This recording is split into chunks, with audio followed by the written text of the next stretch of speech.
ভয়াল ২৫ মার্চ আজ ৭১-এর মতোই ২৪-এর ছাত্র জনতার আন্দোলনেও বৈষম্যের বিরুদ্ধে একই সূত্রে গাথা বলছেন বিশ্লেষকরা।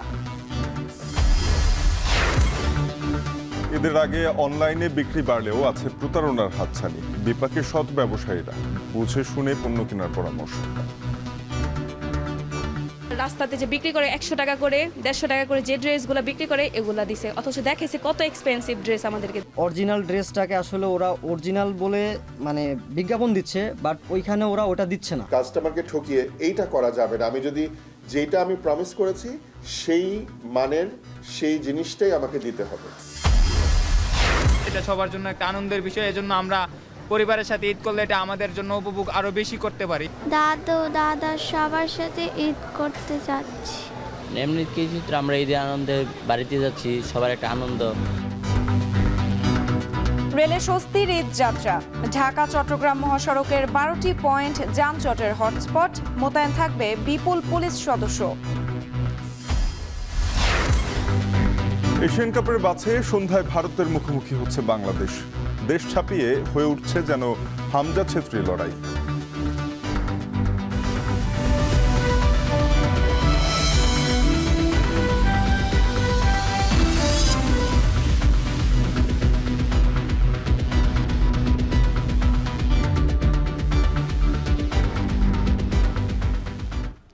স্বাগত এখন বাজারে। পুরো আয়োজন জোরের সঙ্গে আছে আমরা দুজন, আমি সুমাইয়া রাত্রি এবং আমি তানজিম শাফিন।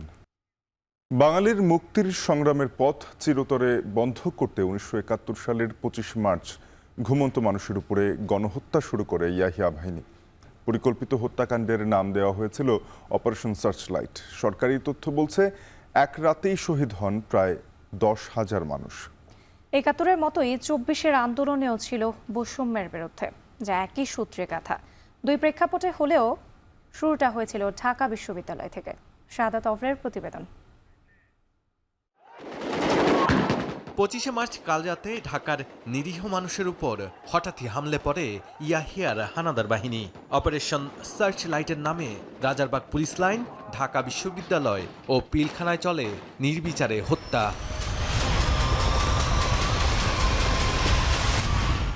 মূল পরিকল্পনা ছিল পুলিশ ও ইপিআরকে ধ্বংস করা, যেন পাক বাহিনী ছাড়া আর কারো কাছে অস্ত্র না থাকে। অন্যদিকে ঢাকা বিশ্ববিদ্যালয়ে আক্রমণের মাধ্যমে জাতিকে মেধাশূন্য ও নেতৃত্বশূন্য করতে চেয়েছিল দখলদার বাহিনী। ১৯৭১ সালের ২৫শে মার্চ রাত ১০টা ৪০ তেজগাঁও দায়িত্বরত পুলিশ কর্মকর্তা আমিরুল ইসলামের একটি ওয়্যারলেস বার্তা পৌঁছায় রাজারবাগ পুলিশ লাইনে। জানানো হয় ঢাকায় ঢুকে পড়েছে পাক হানাদার বাহিনীর ৩৭টি গাড়ি, যেগুলো রাত ১১:৩০টায় পৌঁছায় রাজারবাগে। আর তখনই বেজে ওঠে পাগলা ঘণ্টা। গাড়িবহরে থেকে যখন পাক সেনাবাহিনীর লোকজন নেমে দাঁড়িয়েছেন, তখন আমাদের একজন পুলিশ সদস্য ফার্স্ট যে বুলেটটি ছোড়েন সেটা ছিল মহান মুক্তিযুদ্ধের প্রথম সশস্ত্র প্রতিরোধের গুলি। একজন কনস্টেবল ছিলেন আব্দুল আলী, সেই পাগলা ঘণ্টাটা বাজায়। সেই পাগলা ঘণ্টার শব্দে সবাই এই পাগলা ঘণ্টার আওয়াজ শুনে একত্রিত হয়, বুঝতে পারে যে হচ্ছে যুদ্ধ লেগে গেছে। যখন ২৫শে মার্চ রাতে রাজারবাগে যুদ্ধ লেগে গেল, ওয়্যারলেসের মাধ্যমে যখন সারা দেশে জানিয়ে দেওয়া হয়ে গেল যে যুদ্ধ লেগে গেছে, সেই আমাদের এই প্রতিরোধটা সারা বাংলাদেশে ছড়িয়ে পড়ে। এখানে সকল জেলা শহরগুলো থেকে শুরু করে বিভিন্ন প্রত্যন্ত অঞ্চলেও এই যুদ্ধ ছড়িয়ে পড়ে। মূলত ৩০৩ রাইফেল দিয়ে কিন্তু আমরা যুদ্ধ সম্পন্ন করেছি, আমাদের যেটা এখন কিন্তু বাতিল হয়ে গেছে। এই অপারেশনে পুলিশের ৭৫১ জন শহীদ হন, যাদের অনেককেই আর খুঁজে পাওয়া যায়নি। মুক্তিযুদ্ধের প্রথম শহীদরা এখানেই শায়িত আছেন। আর এখান থেকেই হয়েছিল ১৯৭১ সালের ২৫শে মার্চ কালরাতের প্রথম যে প্রতিরোধ, সেই প্রতিরোধ করেছিল পুলিশেরা।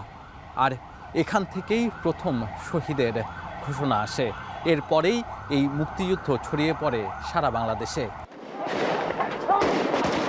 রাত ১২টায় ঢাকা বিশ্ববিদ্যালয়ের জগন্নাথ হল, জহুরুল হক হল, বেগম রোকেয়া হল সহ শিক্ষকদের আবাসিক এলাকায় হামলা শুরু হয়।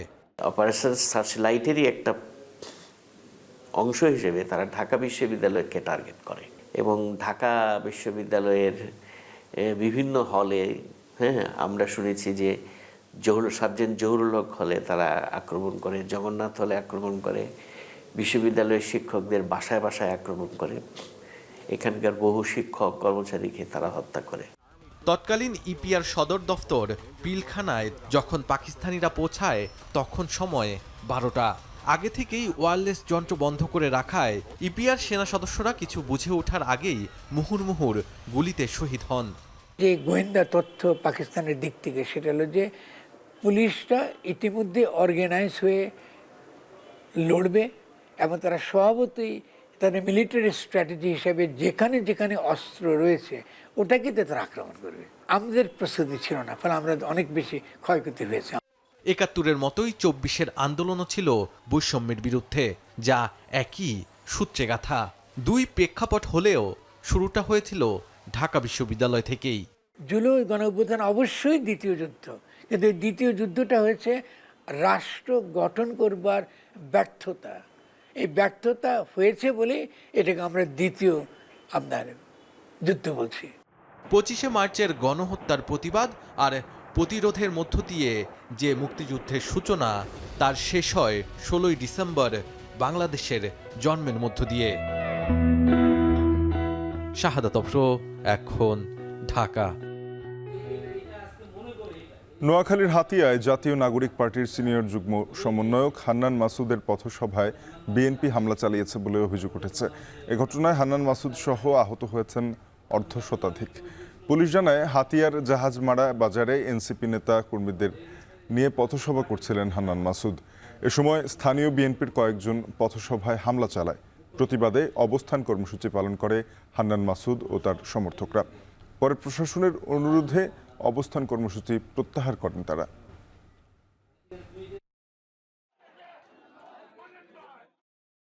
আমি একটা বাজারে সমাবেশ করতেছিলাম, আমরা বাজারা ওই নেতা হিসেবে গিয়ে এমন একটা বর্তমান পথচারীও আছে, সেই বাজারে গিয়ে আমার মিছিলে ভিতরে ঢুকে আমাদেরকে আক্রমণ করছে। আমি সব আহত হয়েছি এবং আমার অনেকের দা নদী সব নিয়ে আর কি এরা যেটা করতেছে।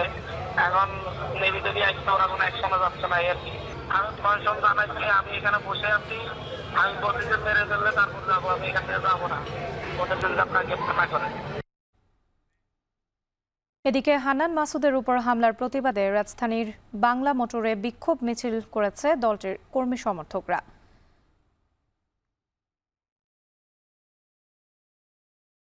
হান্নান মাসুদের উপর হামলার প্রতিবাদে রাজধানীর বাংলা মোটরে বিক্ষোভ মিছিল করেছে কর্মী সমর্থকরা। মঙ্গলবার রাতে রাজধানীর বাংলা মোটরে মিছিল বের হয়। মিছিলটি শাহবাগের ইন্টারকন্টিনেন্টাল মোড় ঘুরে আবার বাংলা মোটরে এসে শেষ হয়। এ সময় হামলার সাথে জড়িতদের দ্রুত সময়ের মধ্যে আইনের আওতায় আনার দাবি জানান তারা।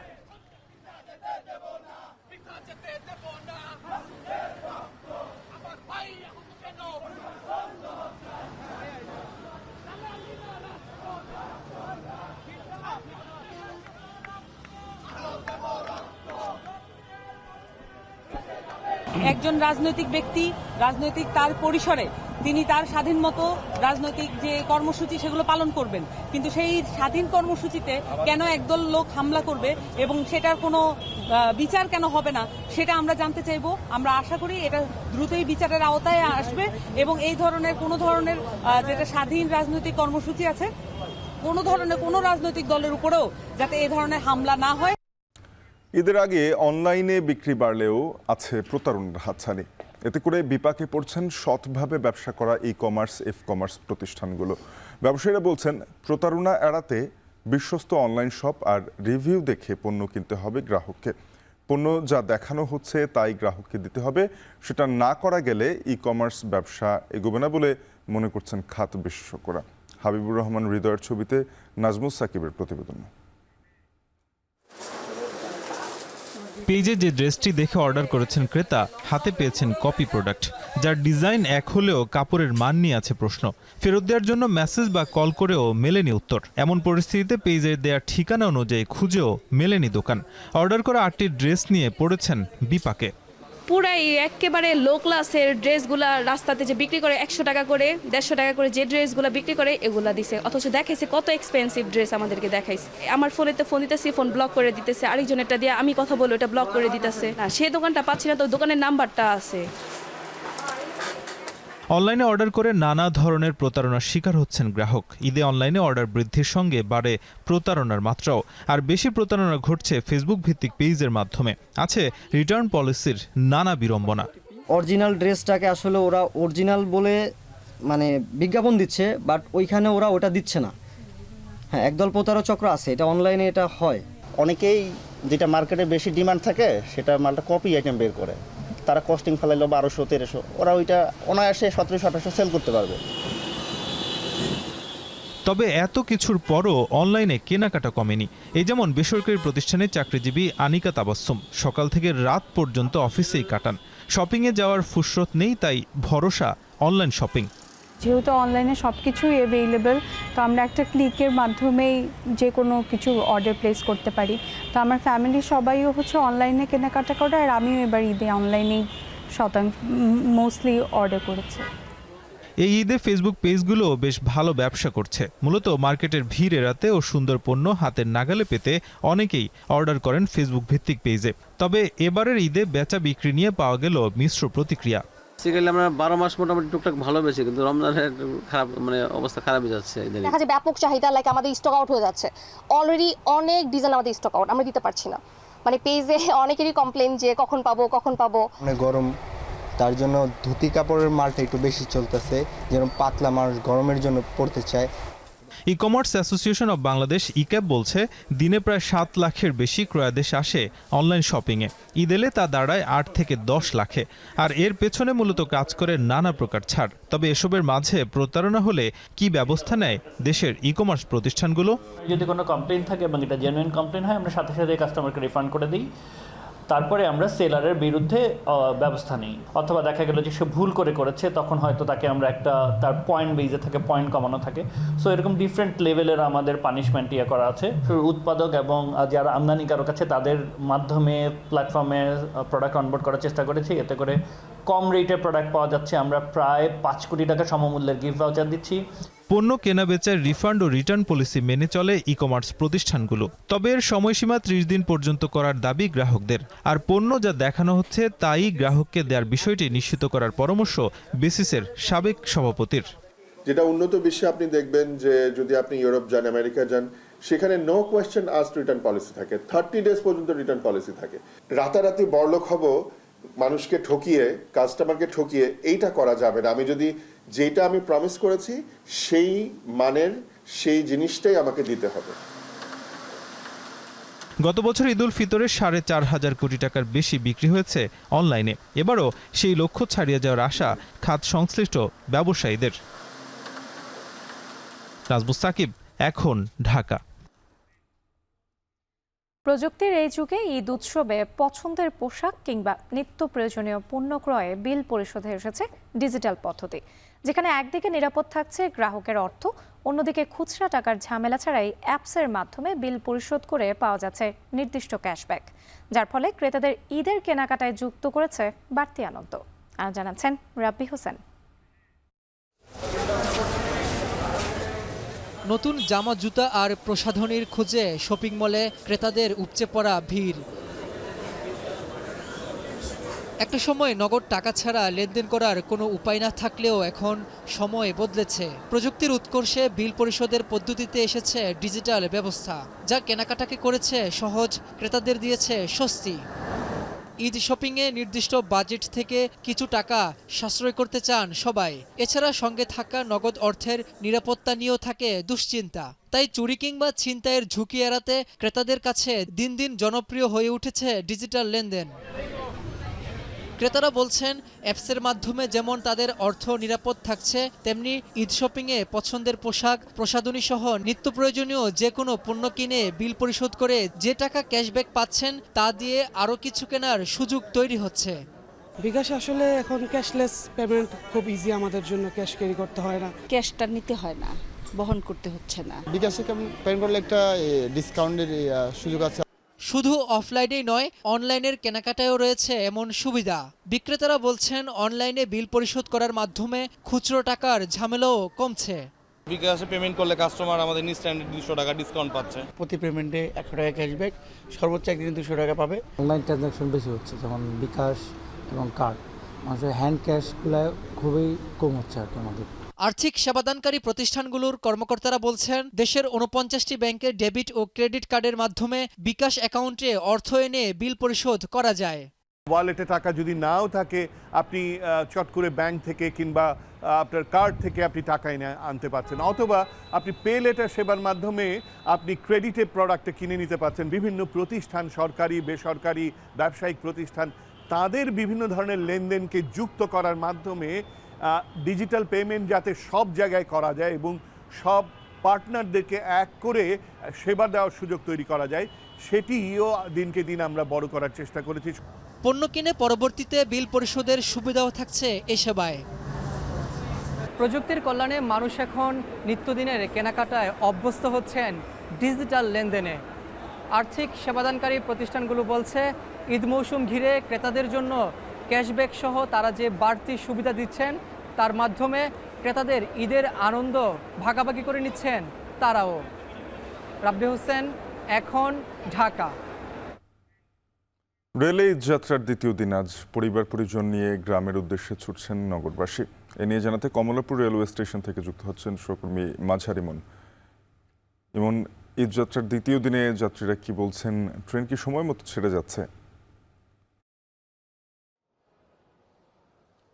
শাফিন, আমার কাছে যতটুকু তথ্য রয়েছে এখন পর্যন্ত এই কমলাপুর রেলওয়ে স্টেশন থেকে যতগুলো ট্রেন ছেড়েছে সেটি মোটামুটি ঠিক সময়ে ছেড়েছে এবং যাত্রীরাও মোটামুটি তাদের যে স্বাচ্ছন্দ্যের এই ট্রেন যাত্রা সেটি তারা এখন পর্যন্ত তাদের যেই মন্তব্য সেটি তারা আমাদেরকে জানিয়েছেন। এবং কমলাপুর রেলওয়ে স্টেশনে আজকে ঈদ যাত্রার দ্বিতীয় দিনে আমি দেখতে পেয়েছি মূলত যাত্রীদের যেই ভিড়, যেই সমাগম সেটি কিন্তু রয়েছে এবং সকাল 6টা থেকে মূলত আজকের এই দ্বিতীয় দিনের যে ঈদ যাত্রার আনুষ্ঠানিকতা এই কমলাপুর রেলওয়ে স্টেশন থেকে শুরু হয়েছে মূলত ধূমকেতু এক্সপ্রেসের মাধ্যমে। এবং পরবর্তীতে এখন পর্যন্ত আমার কাছে যতটুকু তথ্য রয়েছে এই ঢাকা রেলওয়ে স্টেশন থেকে 6টি ট্রেন বিভিন্ন গন্তব্যে ছেড়ে গিয়েছে, যার মধ্যে যেটি বলছিলাম যে ধূমকেতু এক্সপ্রেস রয়েছে যেটি গিয়েছে রাজশাহীগামী, এবং নীলসাগর এক্সপ্রেস রয়েছে নীলফামারীগামী, পারাবত এক্সপ্রেস রয়েছে সিলেটের উদ্দেশ্যে ছেড়ে গিয়েছে, পর্যটক এক্সপ্রেস রয়েছে কক্সবাজারের উদ্দেশ্যে ছেড়ে গিয়েছে এবং সোনার বাংলা চট্টগ্রামের উদ্দেশ্যে ছেড়ে গিয়েছে। এবং যেটি বলছিলাম যে ঈদ যাত্রায় শিডিউল বিপর্যয়ের যে সংখ্যা থাকে যাত্রীরা যেটি করে সবসময়, কিন্তু এখন পর্যন্ত আজকে ঈদের যে দ্বিতীয় দিনে চলছে ঈদ যাত্রা সেই অনুযায়ী আসলে এখন পর্যন্ত কোনো ট্রেনের শিডিউল বিপর্যয় হয়নি এবং যাত্রীরা মোটামুটি অনেকেই আমরা দেখছি যে আগে চলে আসছে এবং প্রতিটি প্ল্যাটফর্মে আমরা দেখেছি যে এই সমস্ত ট্রেনগুলো ছাড়বে অনেকটাই 30 মিনিট 40 মিনিট 1 ঘন্টা আগেও কিন্তু অনেক ট্রেন এখন পর্যন্ত এসে দাঁড়িয়ে রয়েছে প্ল্যাটফর্মে আমরা দেখছি। পাশাপাশি আজকে রেলওয়ে কর্তৃপক্ষ যেটি বলছে যে তার ফিরতি যেই টিকিটের বিষয়টি রয়েছে, অর্থাৎ ঈদ যাত্রার পরে ফিরতি যে টিকিট সেটিও কিন্তু আজকে পাওয়া যাচ্ছে। যাত্রীরা কিন্তু সেইগুলো নিয়েও মূলত তাদের যে ঈদ যাত্রা সেটি করছে এবং পাশাপাশি ঈদ যাত্রা যাতে স্বাচ্ছন্দ্য হয় এবং যাত্রীদের কোনো ধরনের পরামর্শ বা জিজ্ঞাসা থাকলে বাংলাদেশ রেলওয়ে আমরা দেখেছি তথ্য সেবা কেন্দ্র চালু করেছে, রেলওয়ে পুলিশের হেল্প ডেস্ক রয়েছে, পাশাপাশি আমরা বিভিন্ন সহায়তা কেন্দ্র দেখেছি এবং যাত্রীদের যে উপস্থিতি সেটিও কিন্তু বলা যায় যে ঈদ যাত্রা যে দ্বিতীয় দিনের যেই ভিড় সেটি কিন্তু একেবারে স্পষ্ট রয়েছে এবং যাত্রীদের যে স্বাচ্ছন্দ্যে যাত্রা যেটি বলছিলাম, অর্থাৎ আমরা দেখেছি কমলাপুর রেলওয়ে স্টেশনের একেবারে প্রথম থেকে কয়েকটি ধাপ অতিক্রম করে মূলত যাত্রীরা তাদের যে টিকিটটি রয়েছে নির্দিষ্ট সেই টিকিটটি পরিদর্শনের মাধ্যমে তারপরে কিন্তু তারা প্ল্যাটফর্মে ঢুকছে। অর্থাৎ পুরো যেই ভিড়, কোনো ধরনের বিশৃঙ্খলা এখন পর্যন্ত আমাদের চোখে এরকম কোনো দৃশ্য পড়েনি এবং যাত্রীরাও স্বাচ্ছন্দ্যে যাচ্ছে এবং যেটি বলছিলাম যে প্রতিটি ট্রেনই কিন্তু এখন পর্যন্ত আজকে এই যাত্রার দ্বিতীয় দিনে ছেড়েছে এবং এখানে প্ল্যাটফর্মে যে সমস্ত চিত্র দেখা যাচ্ছে, অর্থাৎ প্রতিটি মানুষই কিন্তু যাত্রীর বাহিরে কিন্তু এখানে কোনো মানুষের চিত্র কিন্তু মানুষ কিন্তু দেখা যাচ্ছে না প্ল্যাটফর্মে এবং যে সুশৃঙ্খল যে বিষয়টি বলা যায় যে আজকে ঈদ যাত্রার দ্বিতীয় দিনে সেই বিষয়টি কিন্তু একেবারে স্পষ্টই কমলাপুর রেলওয়ে স্টেশনে রয়েছে এবং এখন পর্যন্ত কোনো ধরনের শিডিউল বিপর্যয় ঘটেনি। প্রতিটি ট্রেনে আমরা দেখেছি সময় মতো ছেড়ে গিয়েছে এবং যাত্রীরাও যেটি বলছেন যে এবারের ঈদ যাত্রার দ্বিতীয় দিনে তারা যেই যাত্রা করছেন এবং স্বাচ্ছন্দ্যেই তারা তাদের যে গন্তব্যস্থল রয়েছে সেখানে তারা রওনা করছেন আর কি। সহকর্মী মাঝার ইমন যুক্ত হয়েছিলেন কমলাপুর রেলওয়ে স্টেশন থেকে, জানাচ্ছিলেন ট্রেনে ঈদ যাত্রার খবর। এদিকে ঈদ যাত্রায় ঢাকা চট্টগ্রাম মহাসড়কের কুমিল্লার 105 কিলোমিটার অংশে যানজটের সংখ্যায় 12টি পয়েন্টকে হটস্পট হিসেবে চিহ্নিত করেছে হাইওয়ে পুলিশ। তবে যান চলাচল নিরবচ্ছিন্ন রাখতে এসব পয়েন্টে অতিরিক্ত পুলিশ সদস্য ছাড়াও মোতায়েন থাকবে 2 শতাধিক রোভার স্কাউট সদস্য। ট্রাফিকিংয়ের আইন ও কানুনে প্রশিক্ষিত এসব সদস্যরা আজ থেকে ঈদের আগের দিন পর্যন্ত দায়িত্ব পালন করবেন মহাসড়কে।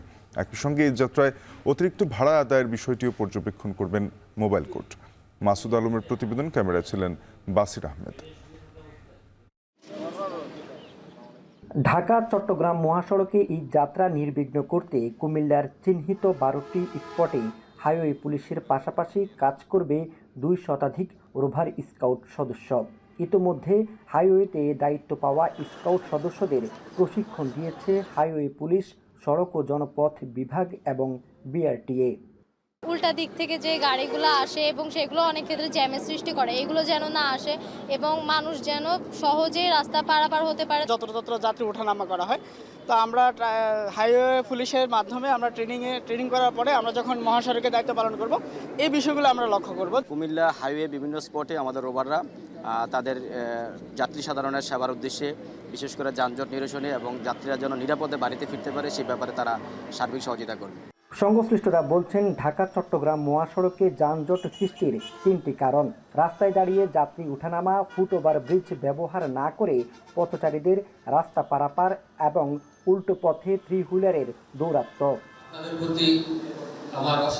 জেলা প্রশাসক বলছেন, 12টি হটস্পটের প্রতিটিতে নির্বাহী ম্যাজিস্ট্রেটের নেতৃত্বে থাকবে বিশেষ টিম। এছাড়া ঢাকা চট্টগ্রাম মহাসড়কের কুমিল্লার অংশে 2টি কুইক রেসপন্স টিমও নিয়োজিত থাকবে। পাশাপাশি অতিরিক্ত ভাড়া আদায়ের বিষয়টিও পর্যবেক্ষণ করবে মোবাইল কোর্ট। যে অবৈধ স্থাপনাগুলো ছিল সড়ক বিভাগের জায়গায়, এগুলো ইতিমধ্যে আমরা উচ্ছেদ করেছি, আপনারা দেখেছেন।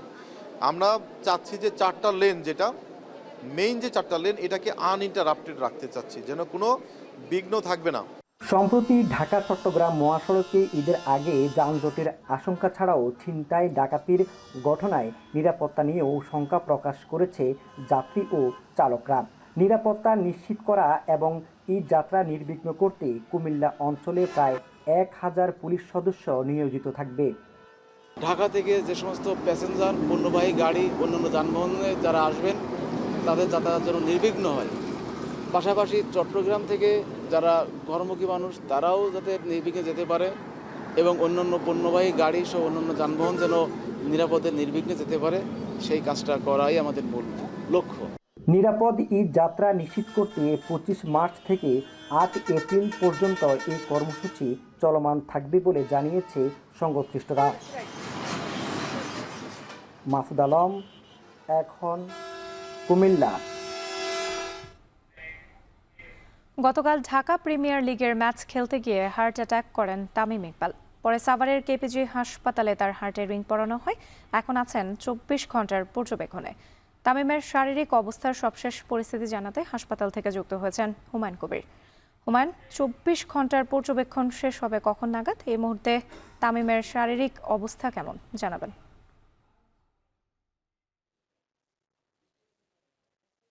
রাত্রি আমি কিছুক্ষণ আগেই তামিমের চিকিৎসকদের সাথে কথা হয়েছেন। তামিম মূলত গাজীপুরের কেপিজি হাসপাতালে, বিশেষায়িত হাসপাতালে ডাক্তার মনিরুজ্জামান মারুফ কার্ডিওলজিস্ট তার তত্ত্বাবধানে ভর্তি রয়েছেন। গতকাল কিন্তু তার পরীক্ষা নিরীক্ষার পরে চিকিৎসকরা জানিয়েছেন এনজিওগ্রাম, এনজিওপ্লাস্টি, স্ট্যান্ট সহ নানা পরীক্ষা নিরীক্ষা কিন্তু করা হয়েছে এবং তিনি এখন অবজারভেশনে রয়েছেন।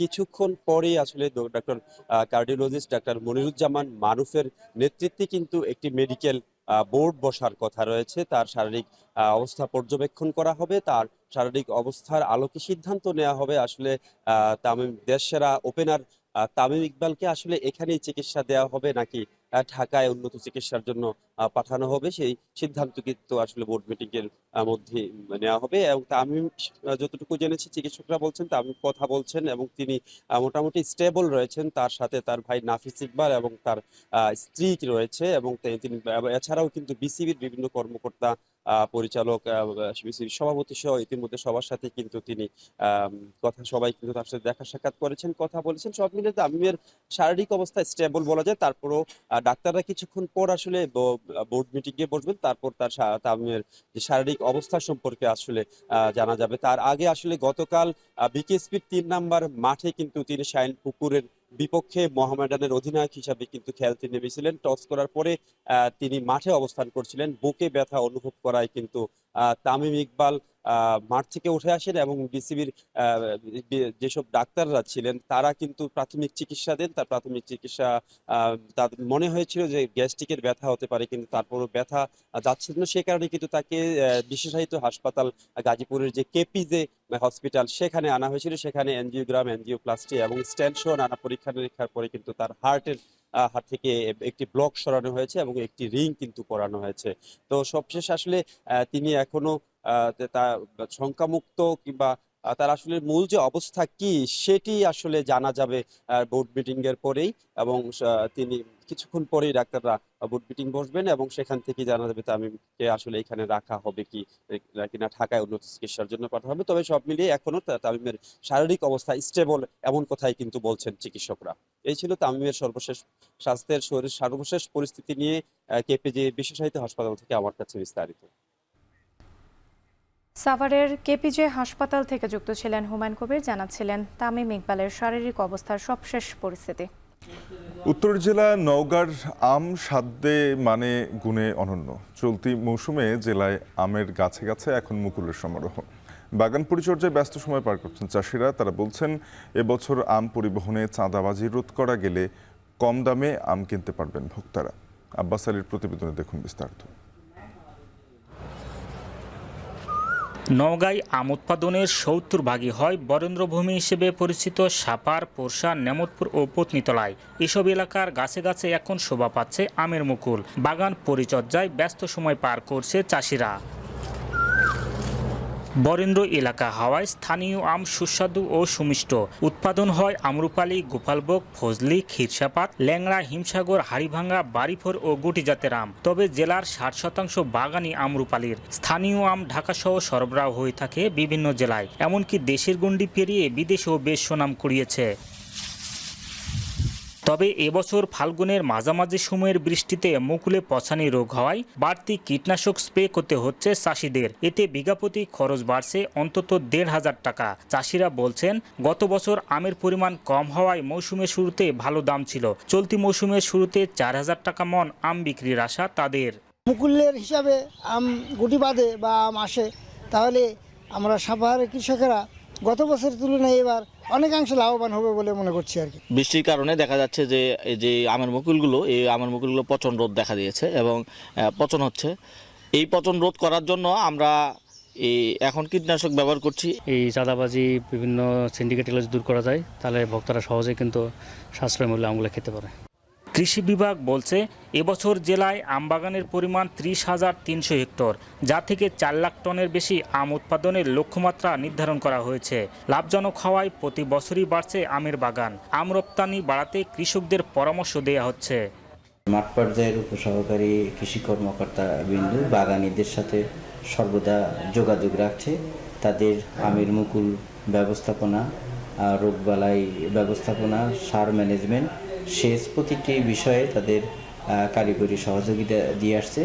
কৃষি সম্প্রসারণ অধিদপ্তরের তথ্য মতে এবছর নওগাঁয় আমের বাণিজ্যে লেনদেনের পরিমাণ দাঁড়াবে অন্তত ৩,০০০ কোটি টাকা। আব্বাস আলী, এখন নওগাঁ।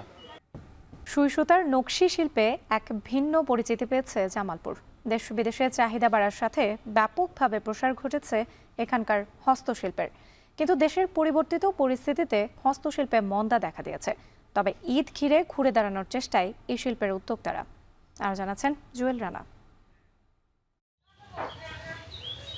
জামালপুর পৌর এলাকার হাটচন্দ্রা গ্রামের মোর্শেদা বেগম 18-20 বছর ধরে কাজ করছেন হস্তশিল্প নিয়ে। মেয়ের বিয়ে, 2 ছেলের লেখাপড়া সবই এসেছে তার এই নকশা করা পণ্যের আয় থেকে। শুধু মোর্শেদাই নন, তার মতো হাজারো নারী এখন সংসারের হাল ধরছেন। ক্ষেত্রে সময় একটু কাজে লাগাই, যাইয়া হোক 2,000, 5,000, 6,000 বা 3,000 একটু বয়ে থাকলে তো আর আহে না। যেটুকু আহে মনে করেন যে সংসারে কাজে লাগে। জেলার 7টি উপজেলায় 1 লাখের বেশি নারী যুক্ত এই শিল্পে। তাদের হাতে সুই সুতায় তৈরি হয় নকশি কাঁথা, বেড কভার, শাড়ি, পাঞ্জাবি, ফতুয়া, সালোয়ার কামিজ সহ নানা রকম পণ্য। ঢাকাসহ দেশের বড় শহরের বাজার দখলের পাশাপাশি এই সূচিপণ্য রপ্তানি হচ্ছে বিদেশেও। এক একটা জিনিসের এক একটা দাম।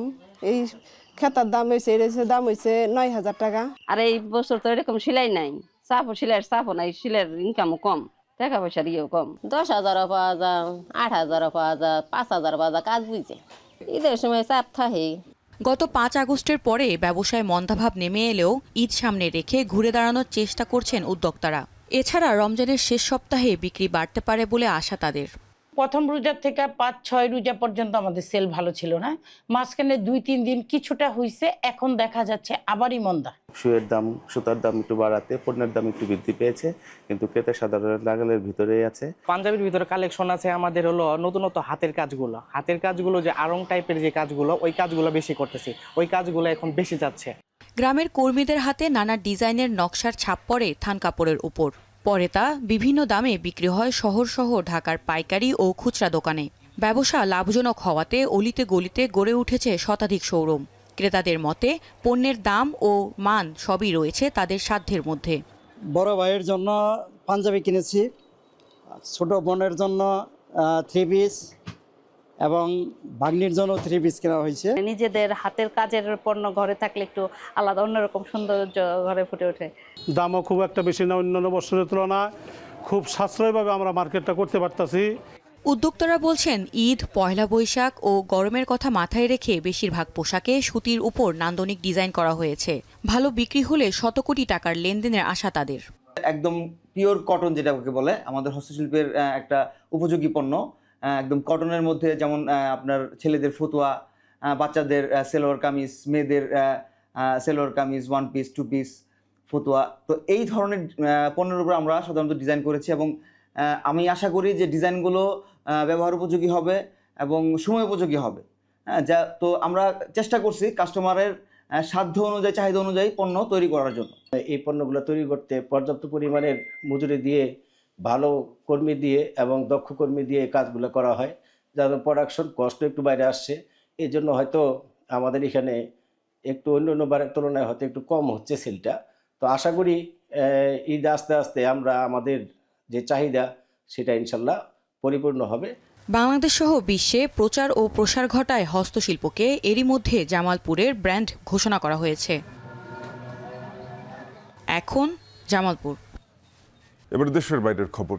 তুরস্কের প্রেসিডেন্ট রিসেপ তাইপ এরদোয়ানের অন্যতম প্রতিদ্বন্দ্বী একরাম ইমামোগলুকে কারাবন্দির অভিযোগে তুরস্ক জুড়ে শুরু হয়েছে হাজারো মানুষের বিক্ষোভ। জলকামান, পিপার স্প্রে ও ধরপাকড় করেও কোনোভাবেই কমানো যাচ্ছে না তাদের। এই অবস্থায় এ পর্যন্ত প্রায় 1,500 আন্দোলনকারীকে আটক করেছে তুরস্ক পুলিশ। কিছুক্ষণ আগে ইস্তাম্বুল থেকে সেখানকার সবশেষ পরিস্থিতি জানিয়েছেন রাইফ ইফতিখার। তুরস্কের বিরোধী দলের পক্ষ থেকে আগামী নির্বাচনে প্রেসিডেন্সিয়াল প্রার্থী হিসেবে প্রস্তুত করছিলেন, তাকে গ্রেফতার করা হয়। এর আগে একদিন আগে 18 মার্চ তার বিরুদ্ধে সার্টিফিকেট জালিয়াতির অভিযোগে তার যে সনদ, পরীক্ষার সনদ, সেটাকে বাতিল করা হয় ইস্তাম্বুল ইউনিভার্সিটির তরফ থেকে। তার মেয়র সহ আরও 106 জনকে গ্রেফতার করা হয়। তাদের সবার বিরুদ্ধে অভিযোগে তারা একটি ক্রিমিনাল অর্গানাইজেশন তৈরি করার মাধ্যমে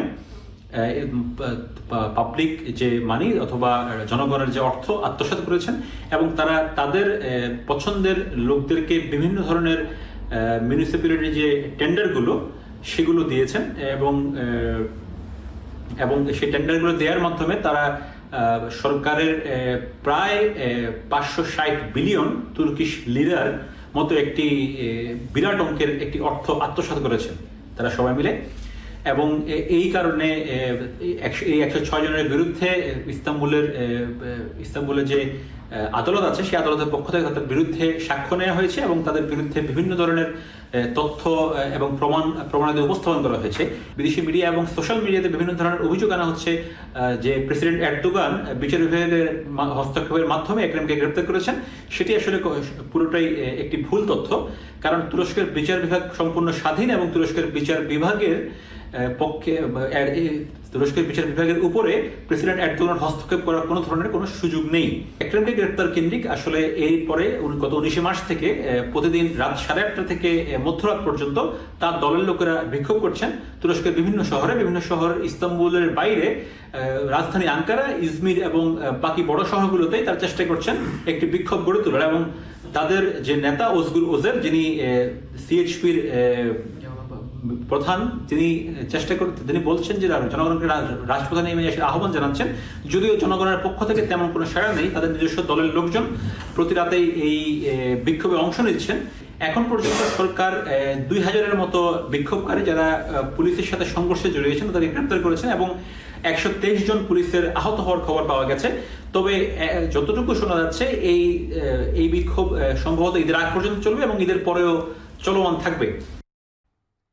চলতি সপ্তাহে উচ্চ পর্যায়ের মার্কিন প্রতিনিধি দলের গ্রিনল্যান্ড সফরের খবরে উত্তপ্ত দ্বীপটির রাজনীতি। সফরটিকে উস্কানিপূর্ণ ও আগ্রাসী হিসেবে মন্তব্য অঞ্চলটির প্রধানমন্ত্রীর। বিশ্লেষকদের দাবি, গ্রিনল্যান্ডের দুর্লভ খনিজ সম্পদ দখল ও আর্কটিক অঞ্চলে আধিপত্য তৈরির অংশ হিসেবে প্রতিনিধি প্রেরণ করছেন ট্রাম্প। নাফিয়ারমান মনন জানাচ্ছেন বাকিটা। চলতি সপ্তাহে গ্রিনল্যান্ড সফরে যাচ্ছে যুক্তরাষ্ট্রের উচ্চ পর্যায়ের প্রতিনিধি দল, যেখানে সেকেন্ড লেডি উষা ভ্যান্স ছাড়াও থাকবেন মার্কিন গোয়েন্দা উপদেষ্টা মাইক ওয়ালটস ও জ্বালানি বিষয়ক মন্ত্রী ক্রিস রাইট। ইতোমধ্যে ভিভিআইপিদের নিরাপত্তায় দ্বীপটিতে পাঠানো হয়েছে 2টি হারকিউলিস মিলিটারি ট্রান্সপোর্ট প্লেন, নিরাপত্তা বাহিনীর সদস্য ও বুলেটপ্রুফ গাড়ি। মার্কিন সামরিক ঘাঁটি, পিটুফিক সহ বেশ কিছু ঐতিহাসিক স্থাপনা পরিদর্শন করবেন তারা। তবে মার্কিন প্রতিনিধি দলের সফরের খবরে শ্বেতশুভ্র দ্বীপটিতে ছড়িয়েছে উত্তাপ। উচ্চ পর্যায়ের এই সফরকে উস্কানিপূর্ণ ও আগ্রাসী হিসেবে মন্তব্য করেছেন আধা স্বায়ত্তশাসিত অঞ্চলটির বিদায়ী প্রধানমন্ত্রী মিউত এগেদে। এক ফেসবুক পোস্টে তিনি জানান, মার্কিনদের বিশ্বাস করার দিন শেষ।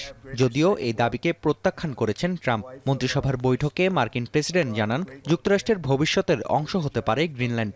দ্বীপটির অধিবাসীদের আমন্ত্রণেই সফরে যাচ্ছে প্রতিনিধি দল।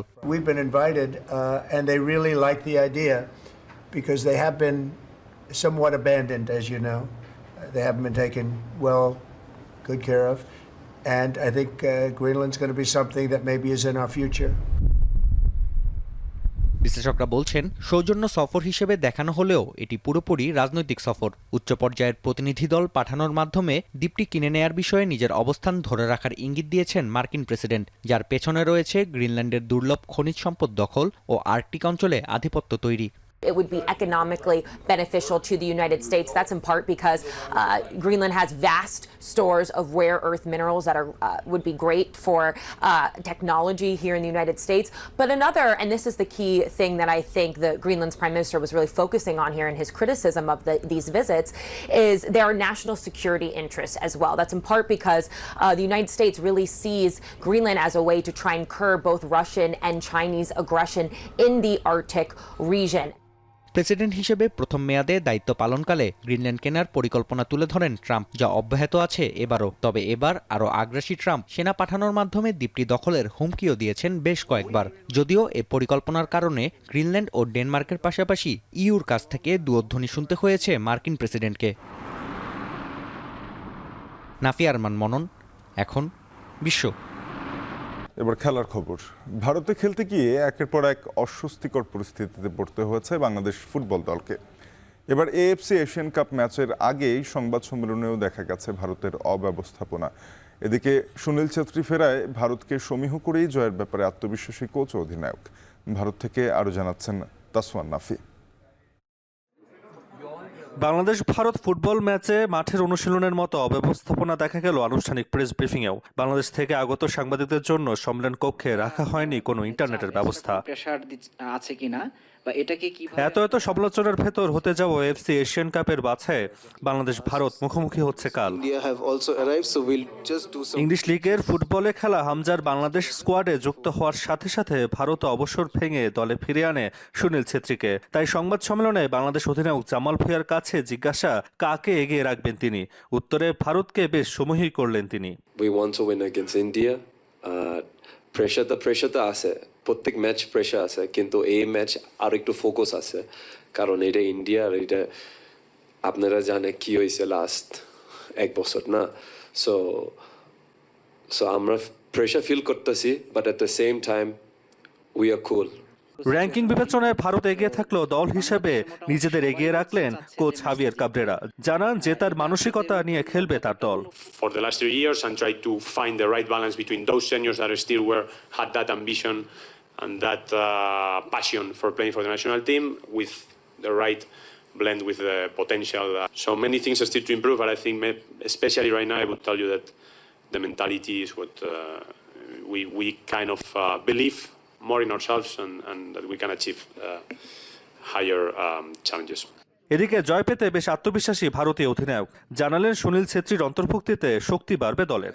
We're just happy to have him back. In that sense, I'm personally very happy to have him back because now I can talk to someone. He's a threat to every team. The quality he has, it's not just Bangladesh, and every team we play with his quality, he's going to be a threat. মঙ্গলবার Asian কাপের বাছাই C গ্রুপের দু দলেরই প্রথম match, তাই নিজেদের মাঠে ভারত কিংবা অতিথি বাংলাদেশ চাইবে 3 পয়েন্ট নিজেদের করে নিতে। ভারতের জওহরলাল নেহরু স্টেডিয়ামে অনুশীলনে ব্যস্ত ভারতীয় দল। বাংলাদেশকে হারাতে মুখিয়ে আছেন তারা এবং বাংলাদেশও 2003 সালের পর নতুন ইতিহাস লেখার অপেক্ষায়। হামজা চৌধুরীকে নিয়ে নতুন একাদশে নতুন বাংলাদেশের অপেক্ষায় পুরো দেশ। জওহরলাল নেহরু স্টেডিয়াম থেকে তাসওয়ার নাফি, এখন শিলং, ভারত। শেষ করব এখন বাজার। যাওয়ার আগে শিরোনামগুলো আরও একবার। ভয়াল 25 মার্চ আজ 71-এর মতোই 24-এর ছাত্র জনতার আন্দোলনও বৈষম্যের বিরুদ্ধে, একই সূত্রে গাথা বলছেন বিশ্লেষকরা।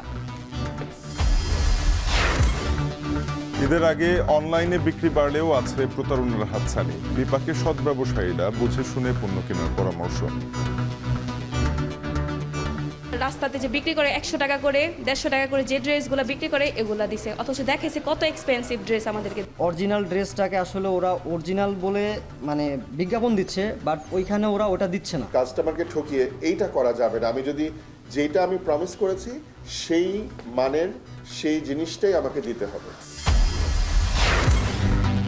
রেলে স্বস্তির ঈদ যাত্রা, ঢাকা চট্টগ্রাম মহাসড়কের 12টি পয়েন্ট যানজটের হটস্পট, মোতায়েন থাকবে বিপুল পুলিশ সদস্য। এশিয়ান কাপের বাছাইয়ে সন্ধ্যায় ভারতের মুখোমুখি হচ্ছে বাংলাদেশ, দেশ ছাপিয়ে হয়ে উঠছে যেন হামজা ছেত্রী লড়াই।